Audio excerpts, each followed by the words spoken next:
আমার third time আমি এসেছি যে সো আমার রিলেশনশিপ খুব ভালো হয়েছে কোচের সঙ্গে প্লেয়ারের সঙ্গে আর এরা আমাকে 3-4 সপ্তাহ লাগে আমাকে হার্ড ওয়ার্ক করতেছে সো টিম ইনশাল্লাহ খুব ভালো লাগতেছে আর ইনশাল্লাহ আমরা জিতবো থার্সডে আমার মনে হয় একটু খালি এক্সপিরিয়েন্স আর ইয়াং টিম না নিয়ে আমরা সব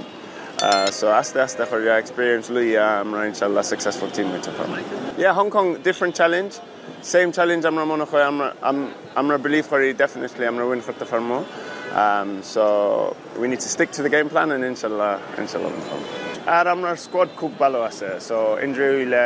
যে বেঞ্চের প্লেয়ার উঠবো আমরা খুব বিলিভ আছে এর সঙ্গে সো আমরা ফুল কনফিডেন্স আছে আর ওটার জন্য সেনাবাহিনী পুলিশ এবং সরকার যত সাপোর্ট দেওয়ার ওরা সব সাপোর্ট দিচ্ছে বাফুফকে যেন এই খেলাটা